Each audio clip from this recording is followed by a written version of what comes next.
Hey, you guys, welcome back. It's Stacy Johnson. We're here in our second week of dissertations, and I am diving deep into the topic of Reconstruction.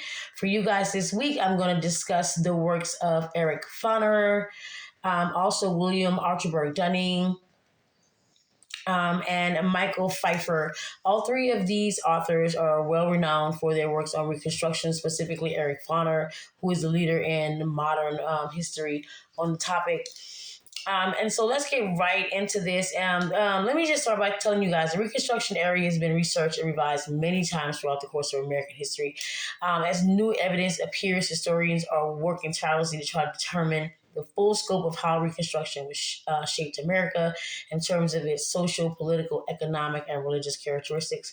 My research seeks to answer the questions, however, that basically what were racial and demographic changes during and after Reconstruction, what accounts for many Native Americans not appearing in census rolls after Reconstruction, and lastly, what is the connection between dark-skinned Native Americans and free blacks in America from 1865 to 1875?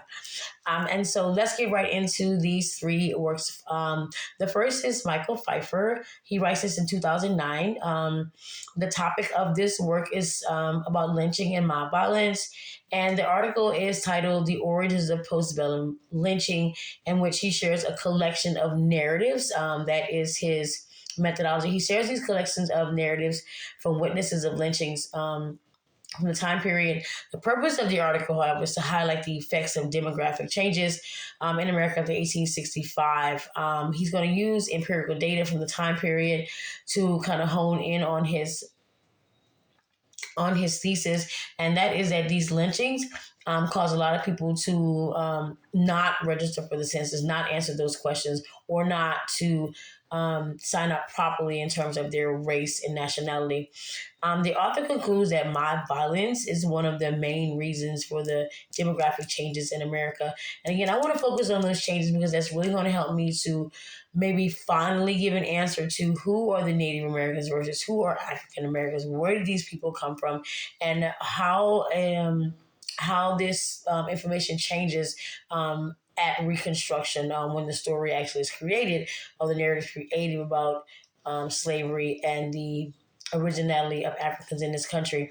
The next work is from William Archer Dunning. We all know Dunning. He's a political scientist and professor at Columbia University. He was during the 19th century. He is accredited for being the first historian to create a narrative on the topic of Reconstruction. The key piece of evidence, his methodology or his content, Dunning, is interpretation. He's writing a time when xenophobia had become a pandemic in America, and he paints this picture of Southern whites, to which he says are the victims of a lame duck Congress. The bulk of his content contains several documents calling for removal of blacks from society. Dunning, without any evidence at all, writes that blacks had failed to care for themselves after the war and didn't need help from Congress or any army.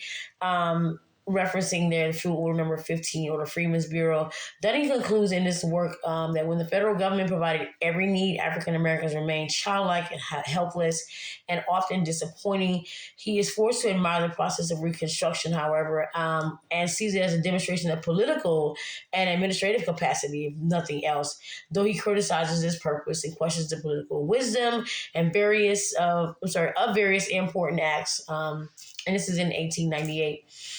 Such opinions incidentally expressed in essays that ought to have the word constitutional worked in their collective titles illustrates the author's singleness of purpose. Dunning is going to conclude that essays ought to have the word constitutional in them, worked into the collective titles,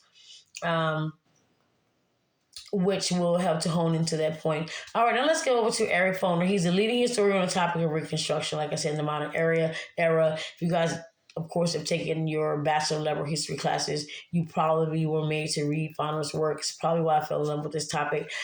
In that work, it's called A Short History of Reconstruction. He follows the years from 1863 to 1877, right after the Freedmen's Bureau ends. And this is written actually in 1990. Part of his methodology is uses several methods of research, actually. He problem solving and simply asking guided questions, and then reporting that back in his work. The main content, however, of the book It's based on empirical works from the time period. Fano does assert that Reconstruction was unsuccessful. That's what its conclusion is, that it was unsuccessful for various reasons, including race. Fano concludes that there's, like I said, lots of things for would have needed to happen for Reconstruction in order to work.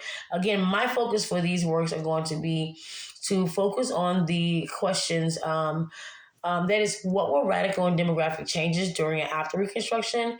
What accounts for many Native Americans not appearing in the census rolls after Reconstruction? And then lastly, what is the connection between dark-skinned Native Americans and free Blacks from 1865 to 1877?